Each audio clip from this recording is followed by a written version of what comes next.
So today we're here talking about Angular and the case for RxJS. So RxJS is reactive extensions for JavaScript. It's a library for working with streams of values that usually change over time. The RxJS operators enable you to write complex asynchronous code in a more declarative and composable manner.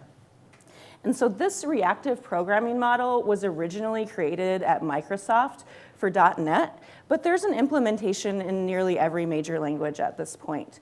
So RxJS is not just for Angular, and it can be used independently, or it can also be integrated just as easily into other frameworks like Vue. I've even heard of people wanting to use RxJS with React, just because they like the way that it works. So there's even a TC39 proposal to add RxJS's main data type, the observable, to be included in ECMAScript 7 as an integral part of JavaScript. That proposal has been sitting at stage 1, but the point that I'm trying to make here is that this declarative stream-based architecture approach is quite popular and widely adopted. So as I talked about Kristen Bell a little bit here, I just wanted to do a content warning about the TV show Veronica Mars. It does have some heavy plot points where she's kind of a young teenager and then later in life, grows up into running the private detective agency. She's along for the ride here to help us crack the case, but this is about as spicy as we're going to get. We're not going to talk about any of those heavy stuff.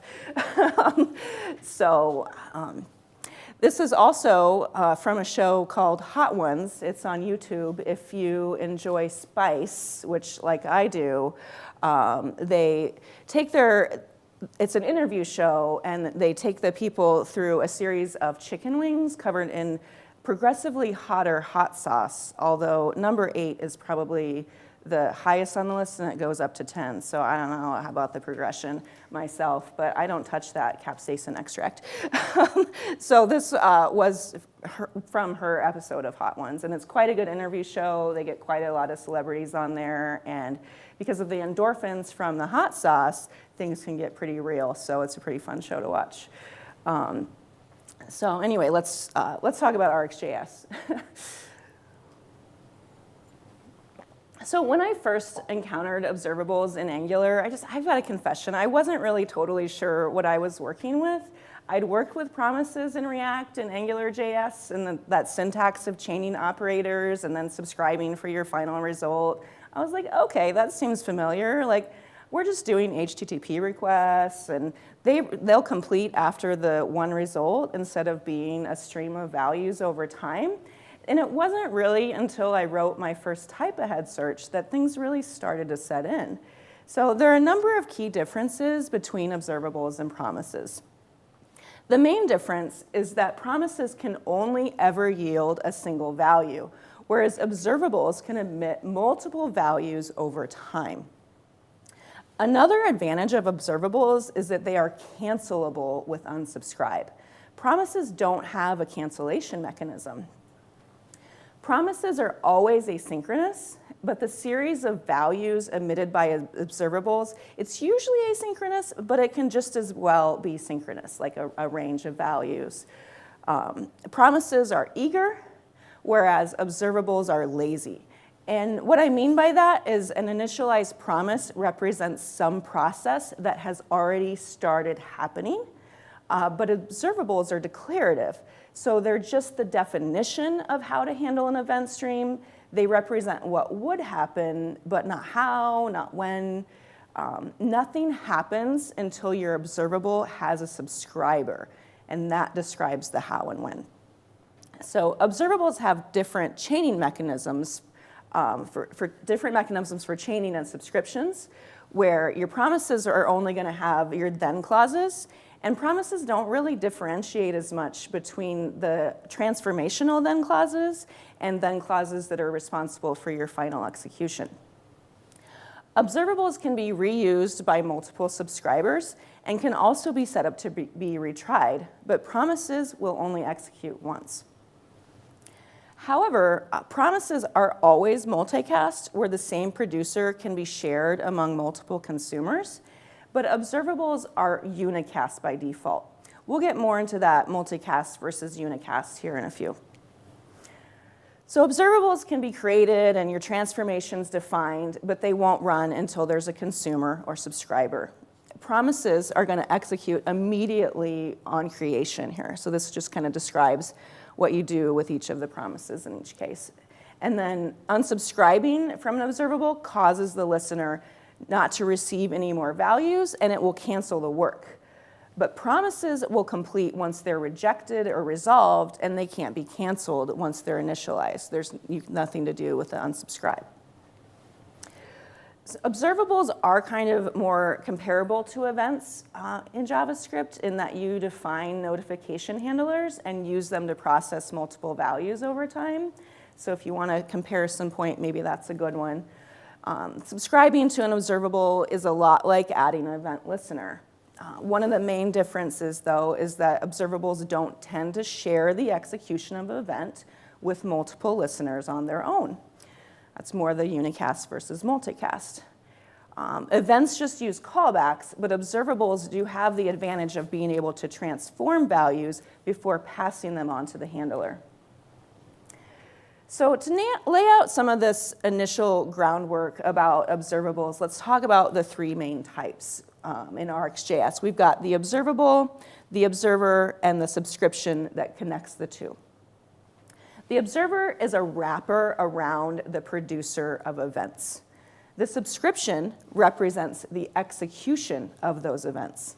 And the observer is the consumer of those events. And the observer will have next, error, and complete notifications that it could receive on that subscription from the observable. So your observable is the most basic building block of RxJS. It's just a function that takes a consumer and connects it to a producer. When we subscribe to an observable with an observer, we get back a subscription that gives us a means to cancel the work and unsubscribe. The observer is an object that implements the observer interface by providing those next and optionally your error and complete methods corresponding to those values or notifications that an observable can deliver. Next notifications are the most important and most common type of value coming from an observable. They represent that actual data that's being delivered to an observer. Error and complete notifications, however, can only happen once during an observable execution, and you'll only ever see one or the other, and nothing else can be delivered after you get an error or a complete. So again, to reiterate, an observable function is only executed then when that observer subscribes to it. So an observable is a lazy computation that only happens on subscribe. The subscription represents that ongoing execution, the actual reality of events. So it has a minimal API that lets you unsubscribe and cancel from that subscription. A subscription will live on until the observable terminates by completion or error, or until you manually unsubscribe. Every observable emits 0 or more next notifications, and possibly one complete or error notification, but never both error and complete. Termination by error or completion is not guaranteed, however, and again, you're only going to see one or the other, and once it happens, the observable execution will end. So your producer is the source of values for your observable.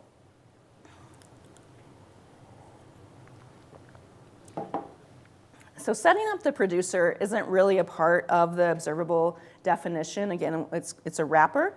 The observable's only real job is to set up the observer to listen to the producer. Observables are said to be either hot or cold, and this is multicast versus unicast. An observable is cold if subscribing to it creates the producer or activates the producer, and each observer gets a unique instance of that producer on subscribe.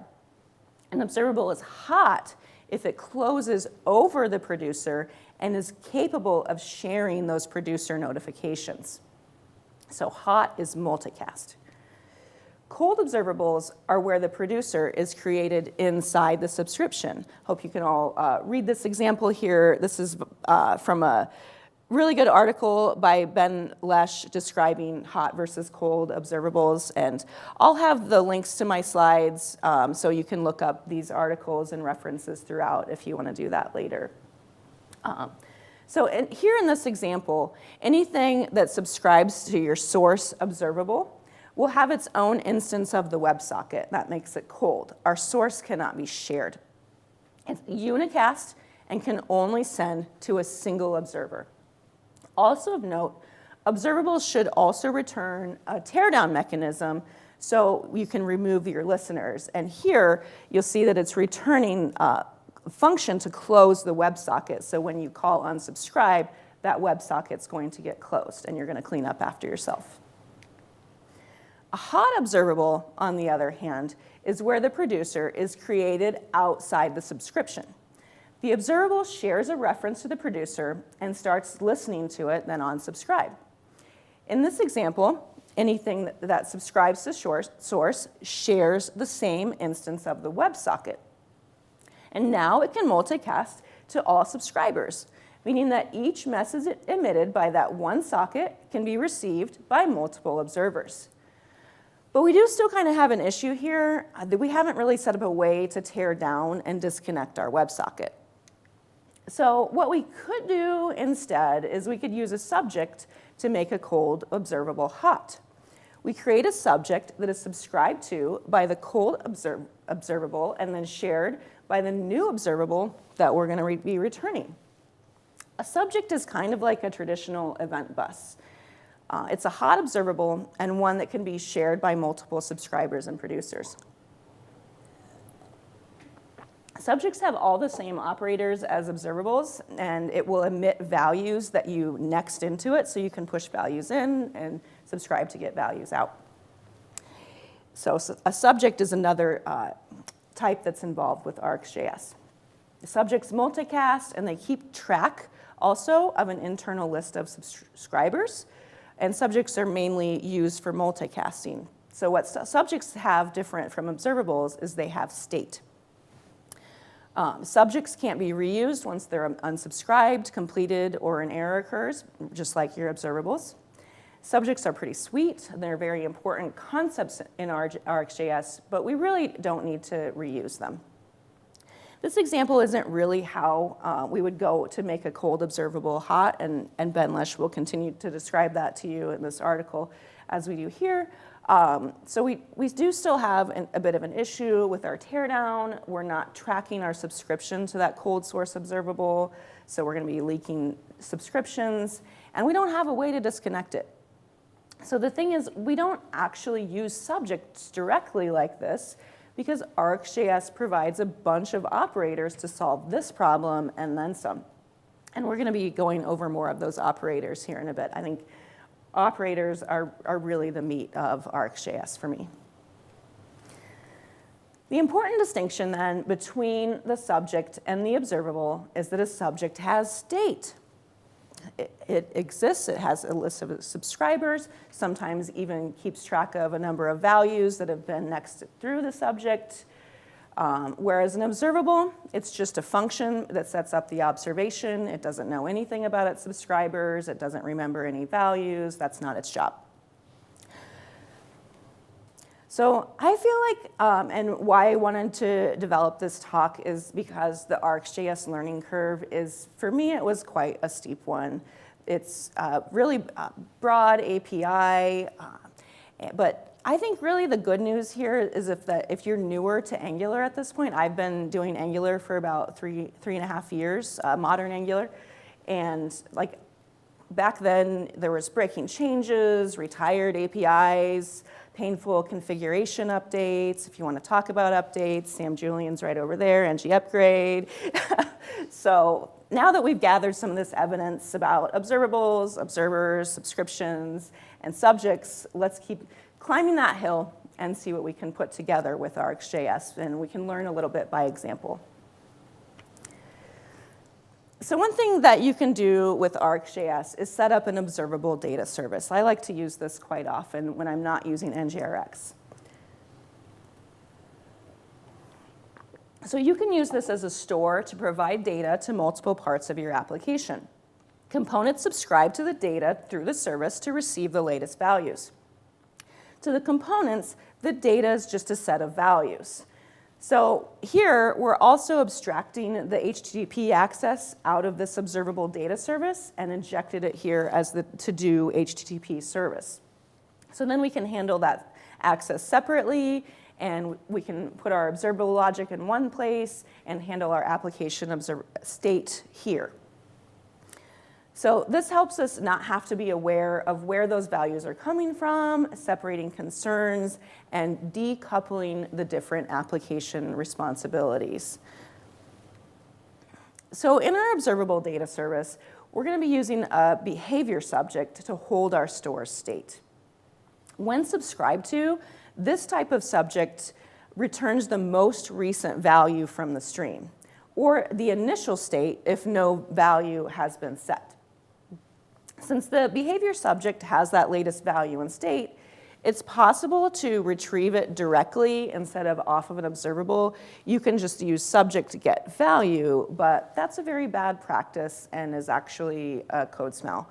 So we don't actually ever want to expose the subject from our observable data service because we don't want consumers of that service to next values into it. So what we're going to be showing instead here is we'll use a private behavior subject, and then we give it a public observable using the as observable from your subjects so that that's what you expose to consumers.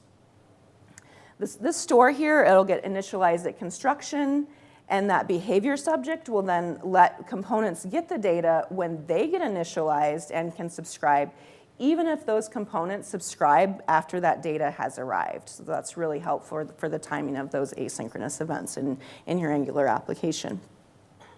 So using a behavior subject is a great way of writing code that works independently of the order of those asynchronous operations, such as like calling your backend and then binding your components to that data source.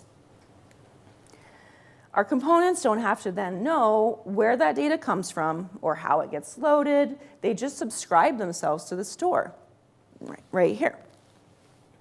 So you want to make sure then that you're always cleaning up after yourself when you subscribe to an observable. So in ng on destroy, you be sure to unsubscribe that component for the store, because that subscription would then otherwise live on for the life of the application. HTTP observables, on the other hand, though, will they complete after you get a response or there's an error? So you don't really have to always worry about leaving resources hanging around from your HTTP observables, but it's just a best practice. Try to always unsubscribe. I don't like to leave my PR reviewers hunting through my code and deciding whether or not my subscription has completed. I like to be very explicit about that. It doesn't cost you anything, right? Our store subscription stays open for the duration, and so again, we're going to be sure to unsubscribe our components.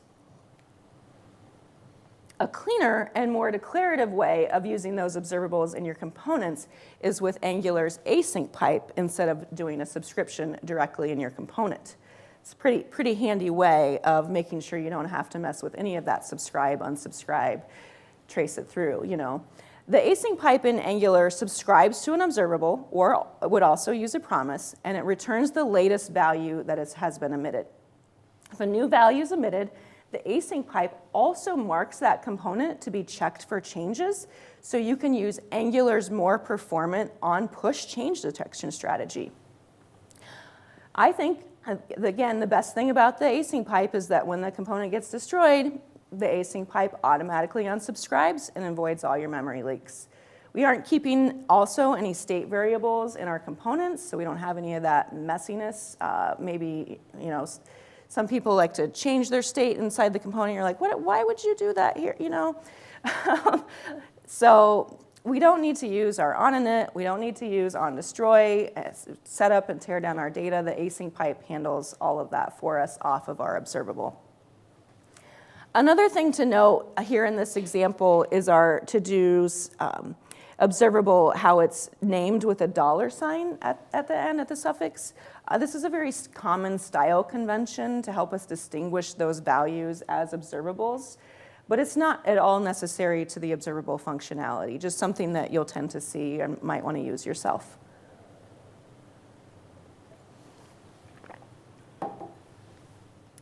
So far in this year investigation with Veronica, we've gathered enough evidence to see that building our application in layers helps us to decouple the application's responsibilities.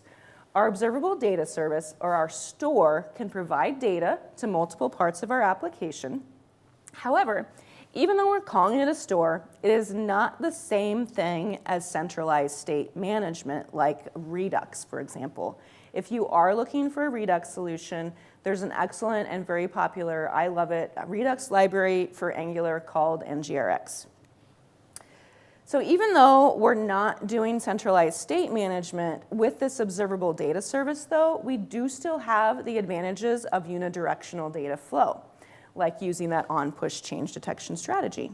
So to make changes to our store then, what we're gonna need to do is use action methods to update the store, similar as we would do in Redux. We would send an action up and it would come down out the store. Action methods save changes to the backend service, and that then will return an HTTP observable. So in the store's action method, we subscribe to the HTTP observable to update the data in the store. And then we're also going to return that observable to, so that calling components can subscribe to it for the duration of the HTTP request. You know, they usually want to know like how long that request is ongoing and when it's ready to declaratively show the values, perhaps a loading spinner, something like that. So then, since we're subscribing to that observable twice, once to update the store here, and then we're returning the observable, and we're going to subscribe to it in the component for the eventual data, we do actually risk duplicating the HTTP call, since the observable by itself is just a plain cold observable set up to make a request when a consumer subscribes. So subscribing to post multiple times will actually perform one request for each subscriber. That's an important thing to watch out for. Sometimes I just forget about it. Oops, you know, it's over here. And the other concern. So what we would do to prevent this scenario on the HTTP call, we're going to use the RxJS operator share. So that share operator makes a cold observable hot and shares the underlying subscriptions between its listeners. That's how it works, the gist of it anyway. With share, when the first observer subscribes, it listens to the HTTP observable, triggering a single post. Subscribers that start listening while that HTTP request is ongoing, they're all going to get the same result. So when the source HTTP observable completes, those subscriptions will be terminated as well. So the observable being the foundation of RxJS, the real magic, I think, is in those operators like share. Operators are pure functions that take data or other observables from an observable stream and transform them into new observables. They enable us to write that complex asynchronous code using declarative composition. There are two kinds of operators. We've got the pipeable operators and the creation operators. Pipeable operators are those that can be piped to observable, and they'll take an input observable and transform it into a separate output observable. They're often composed with pipe as a chain of operations. You might have heard of pipe in other languages, kind of similar, pass it on to the next chain, right? So each one in line will receive input from the previous, and share is an example of that pipeable operator, as we saw earlier, using that with pipe. Creation operators, on the other hand, are standalone functions that can be called to create a new observable. The creation operators let you do things like create an observable that fires on an interval, a synchronous observable of any value, an observable maybe from an event, or even generate a new observable by concatenating together multiple observables, for example. Operators are super, super handy, but I think the thing about each one of them is there's a lot to learn under the hood about how they all work and what's appropriate to use in each given instance. So back to share, one thing about share and the underlying functionality that we want to be aware of is that in making a stream hot, share also makes observables retryable. That's retryable, not replayable. So if we subscribe after a value is produced, we're not going to get that first result. So luckily, there's a different operator. If we want the replay functionality, we can use share replay with the argument 1. That 1 is an argument of the number of next notifications to replay. Retry is super great. Like if it's a thing you want, you can set up your observables to retry on purpose. Here, in our example, we're only going to be using our HTTP observable during the duration of the request, so we don't really risk duplicating those HTTP posts. But just a little bit about how share and the other multicasting operators like it work is what they do is they keep a ref count of all their subscribers. And for share, when that ref count, when the number of subscribers drops to 0, or the underlying observable completes, causing the subscribers to drop, then the subject created by share cannot be reused. But the subject comes from a factory, and if you get a new subscriber after your ref count has dropped to 0 and it goes back up, a new subject is going to be created by share, retrying the original observable, and that is going to potentially duplicate your HTTP requests. So this might seem like it's getting a little complicated, but it's just that there are some specific multicasting operators to solve for these different scenarios.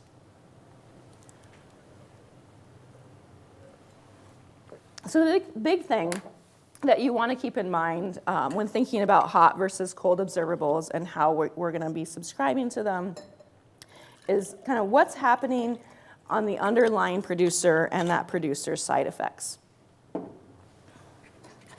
So a side effect in functional programming is an event that updates application state outside the called function. One of the properties of pure functions is that they don't have side effects. The side effects in these examples would be the HTTP requests. Sometimes we need to make an observable hot and share the execution and result, or often we can just use our cold observables carefully and subscribe to invoke them independently.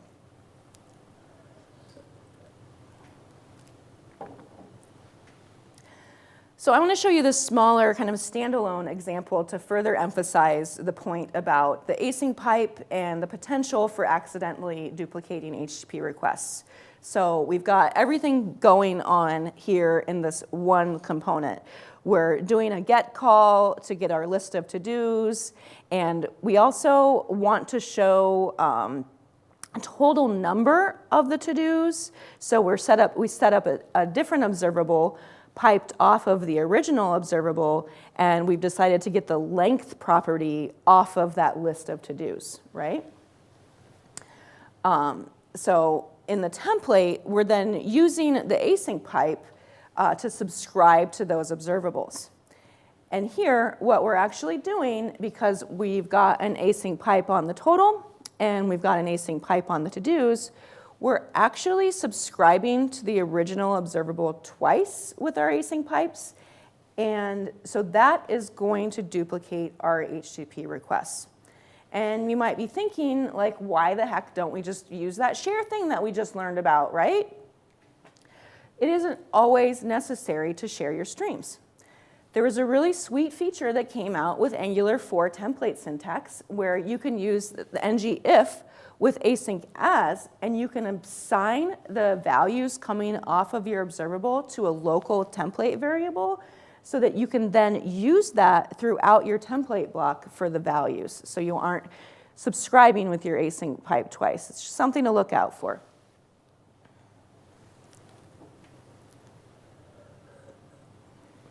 Additionally, with the ng if and async as, you can add an ng else clause. So you might want to show an alternate template block when the observable hasn't yet emitted any values. So what I've added here is a loading block to kind of show off how the ng else would work.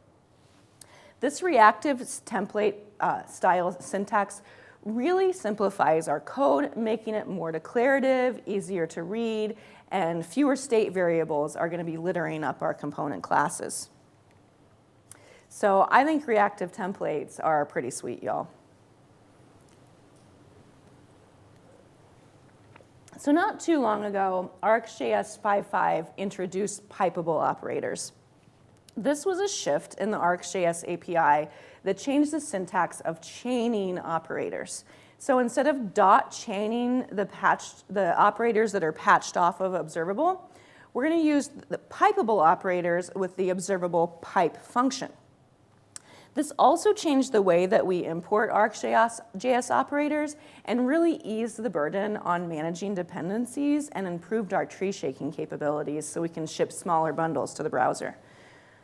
So we're using Observables pipe method to compose a series of operations here. Each operation, we've got filter, map, and scan, results in a new observable, and pipe then produces an output observable that you can subscribe to and perform your actions on. So here what we're doing is we're filtering the values by the even ones, and then we want to take those even values and double them.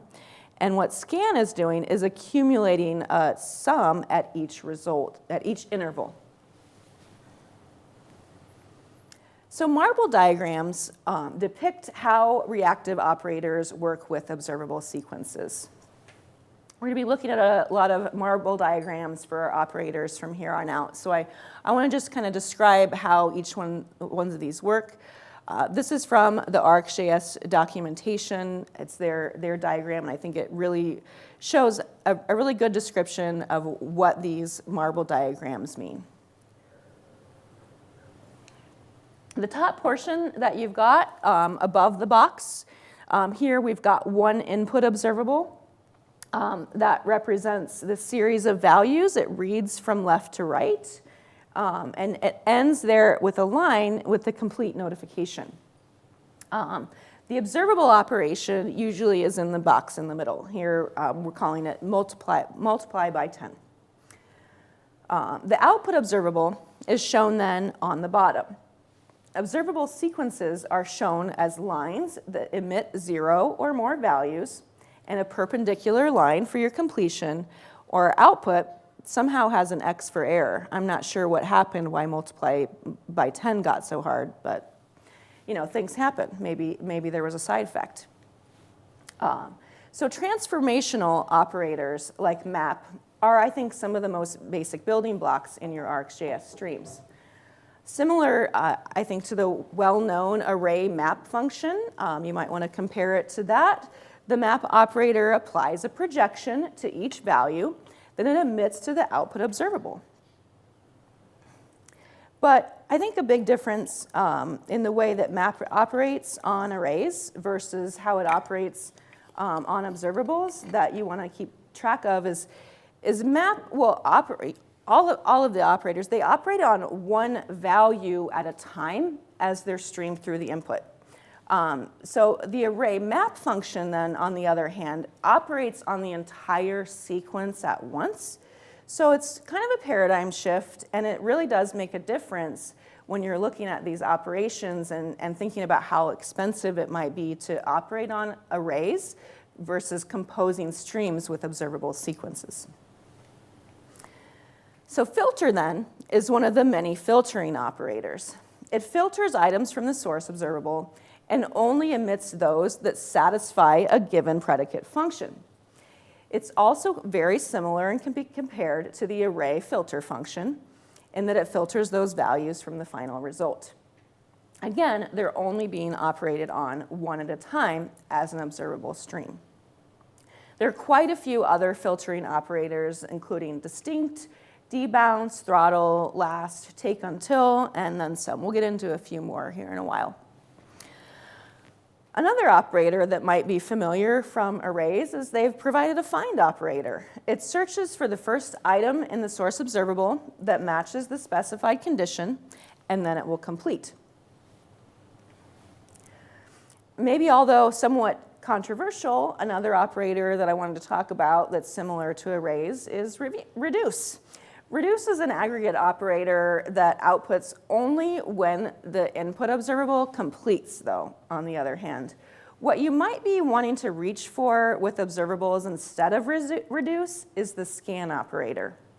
Scan is a transformational operator that emits an accumulated result at each interval. So frequently when you're working with streams, you want an intermittent result rather than waiting for a single aggregated result at completion. So this is another example that shows how you might create a type ahead search. I've got a link here to a gist that can kind of show you this code. We don't need to read all through it. I'm going to break down the pieces that are important. So we're going to create a type ahead search with RxJS, kind of learning by example. So on key up here, what we do is it processes the search text input into a subject stream that is filtered through a chain of operations that check it for minimum length. They debounce the input or wait for a break in the keystrokes. That's what debouncing means. And it only emits then if the value has changed, distinct until changed. So writing these operations in plain JavaScript, I think, would otherwise probably be quite involved. So we do have the general idea, I think, of filtering down, but let's look at that debounce time and see what it's actually doing for us, waiting for the break in keystrokes. Debounce time delays values emitted by the source observable, and it will also drop previously pending delayed emissions if a new value arrives before the specified time. So it rate limits the input and delays the output. You can see that how the balls kind of line up here versus the input and which ones got filtered out because they were debounced. Distinct until changed then, our next operation in that search type ahead search does exactly as you might think. It emits values only if they were different from the last value received. The distinct until changed operator forces distinctness only from the most recent value. If you want full uniqueness on your stream, you can use the plain distinct operator, and then you can also compare those values using a key selector function. Another thing that you can use operators to avoid is nesting subscriptions. Nested subscriptions can become quite hard to manage, and they're difficult to follow, and they take your application straight back to something that looks like callback hell. That's not why we're using RxJS, is it? So in this example that we're showing, we've got the ID route parameter observable, and when you receive that route parameter, you want to go ahead and fetch the data related to that ID from your service, and that's a separate dependent observable. So don't do this. Do not nest your subscriptions. Nesting subscriptions is considered a very bad practice. What we want to do here instead is use a higher order observable operator to flatten or to join to the dependent inner observable stream and then only subscribe once. A higher order observable is an observable that emits other observables. That's all it is. It sounds fancy, but it's an observable of observables. Difficult to say, maybe. RxJS provides several operators that flatten these observable streams and turn them into ordinary observables. So here, we're using switch map on the latest routed ID, and then we combine that ID with the service to get that data based on the ID. We assign that result to an observable that we then can use in our template, maybe with the async pipe. If you don't know which higher order operator to use when starting out, I think switch map can often be a safe bet, but we also should examine how it works. If you ever see canceled requests in your network tab, sometimes I'm like, oh, where am I using switch map that I shouldn't be? That shouldn't be happening. So switching is just one of the ways that we can flatten observables in RxJS. With switch, we're subscribed to each inner observable as it arrives. Output will come then from your first inner observable until we get another one. And then that initial observable is unsubscribed to and canceled. So that's where we're going to see cancel. So for flattening operators, like switch, in your marble diagram, the higher order observable is often represented as the topmost line that emits your inner observables. Switching is a very specific behavior that when we want to receive values from an inner observable until we get another observable, in which case we cancel the previous one and hand over control to that new inner observable. The observable then completes on completion of the last output observable.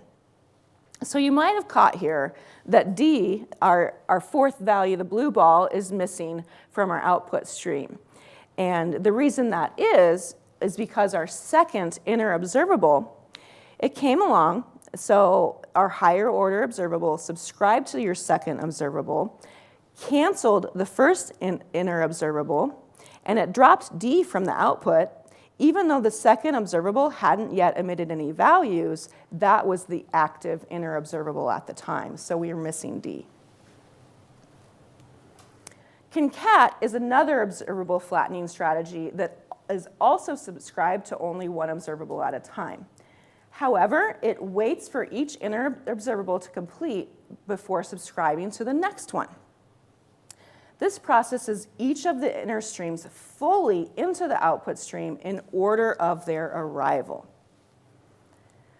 A third strategy that you're often going to see is merge, very common. Merge can subscribe to multiple inner observables at the same time, and it will emit values from each one as they arrive, merging those values into the final output. With merge, though, the order of your output is determined generally by the timing of your input. So as you can see, if your values arrive non-deterministically in a certain order or not, that's how your output is going to look. So you can't really depend on a certain ordering with merge. That's frequently why people might use concat to take one inner observable after another.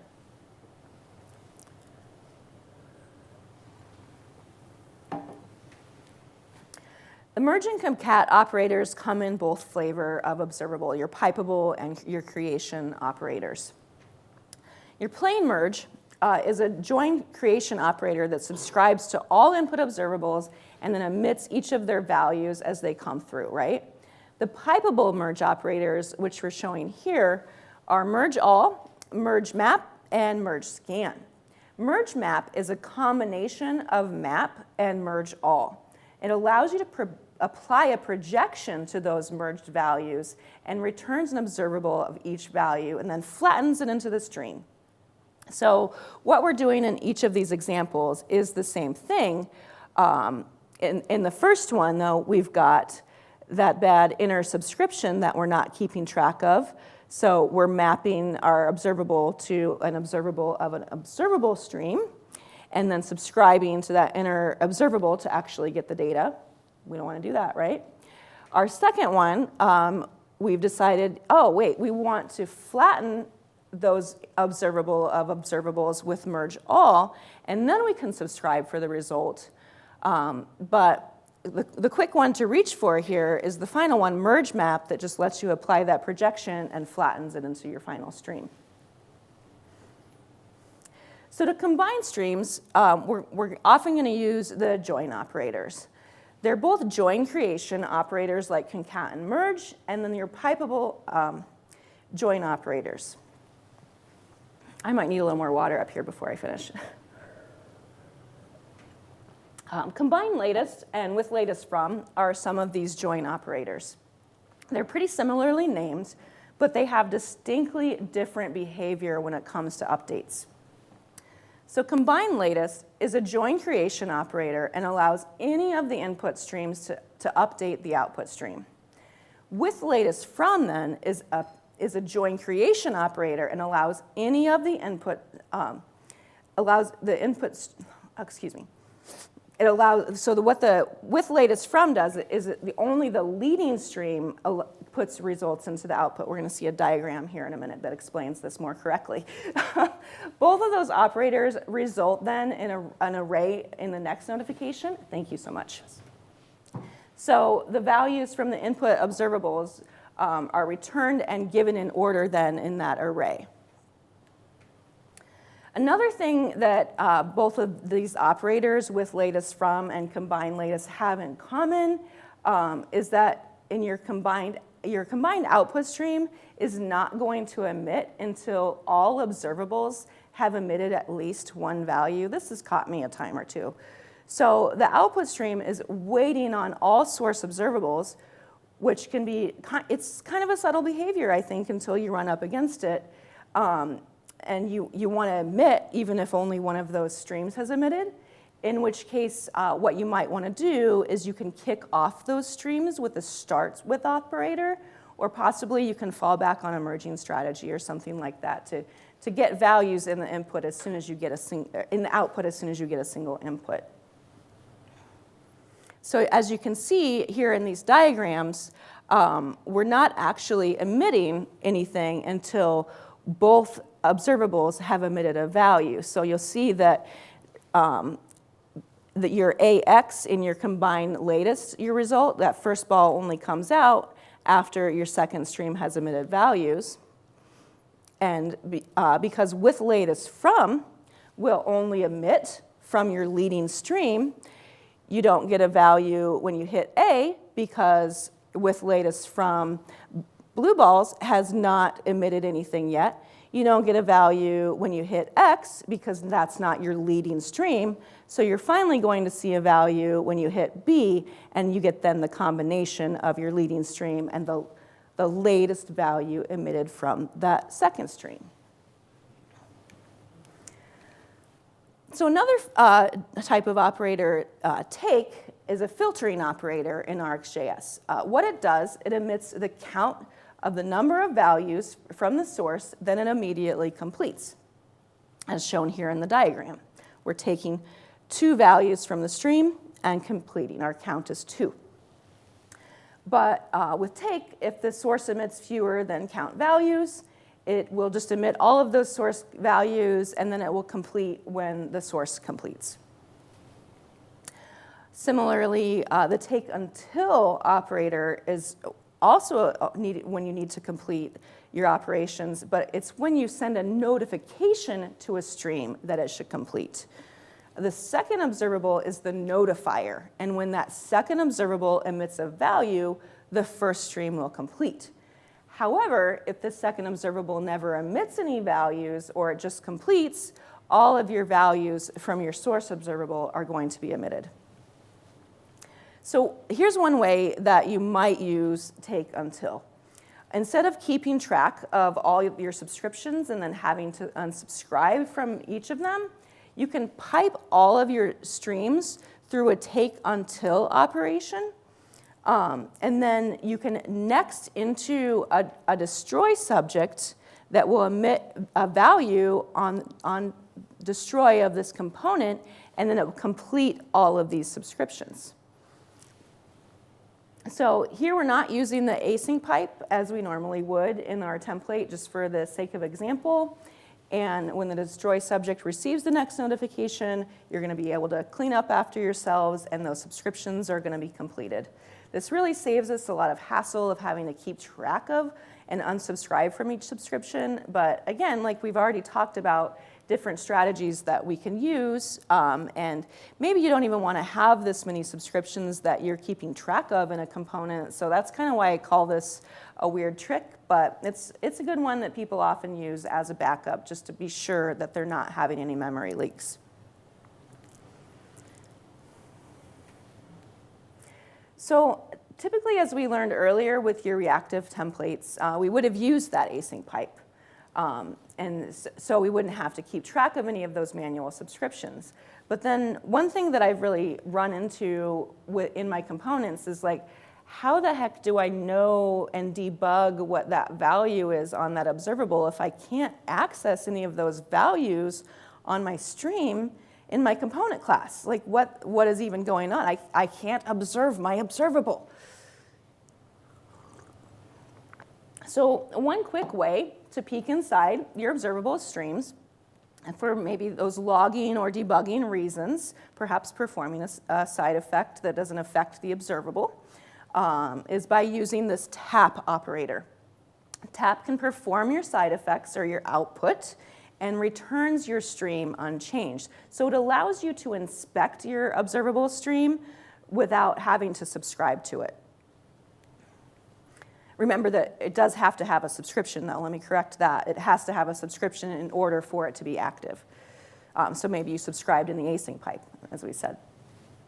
So remember that a stream then can either terminate by completion or it can error out. And once an error occurs, the stream won't emit any more values. There's not going to be a complete notification. And when it errors out, we can't use it anymore. It's done. So sometimes handling those errors in your subscription callback and just allowing the stream to complete, that's sufficient. That's what we want. But RxJS also provides a catch error operator in the case that we want to catch errors in the stream and allow the stream to continue instead of letting it terminate by error. So catch error is expected to return a new replacement observable that is going to be used instead of the stream that errored out. It allows us to go ahead and continue. So when used with the higher order observable operators, catch error prevents the error from bubbling up into the stream and then still allows the inner observables to be subscribed to and processed then into your output. A common place that you would see catch error that I've used is with NGRX state management applications, because you're often dealing with observable of observables and you want those streams to be able to continue. Maybe you want to deliver an error to your NGRX store instead of the result, but you don't want your application to fully break, right? So we have talked about a lot of the operators, but the thing is RxJS has so many operators. I only have so much time today. These are a grouping of the few types of operators that we have discussed. I think this grouping really helps sort it out and provide me a way to figure out how to kind of work with my streams and think about what I want to do and to reach for the correct operator. So it's not going to be helpful for me to just kind of list them and tell you about all your operators. What we need are some strategies to connect those dots and create us a mental model of these operators and the various reasons for using each type of operator. The creation operators then, what they allow us to do is to create an observable from just about anything. Observables are just declarative abstractions, again, of how to process things from a stream. So the creation operators are there to wrap other processes like events, requests, timers, etc., to create those observable sequences out of them. So the purpose then of your join creation operators is to be able to process more than one of those streams as a single stream. Similar to how maybe your higher order operators flatten the observables of observables. But instead of having a stream that's piped of observables piped through them, the join creation operators create a new observable stream from a set of separate observables. So like plain concat, plain merge, those are your join creation operators. Combine latest is even a join creation operator.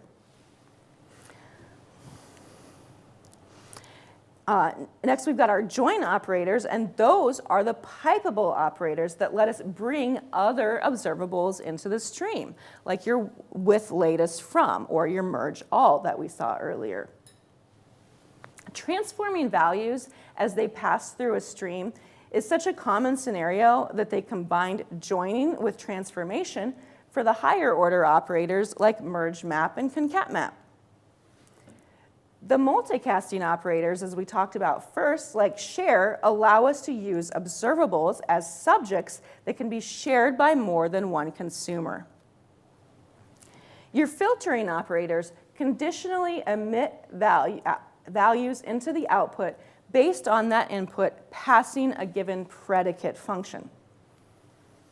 The conditional operators also look for a specific condition or predicate function to be met.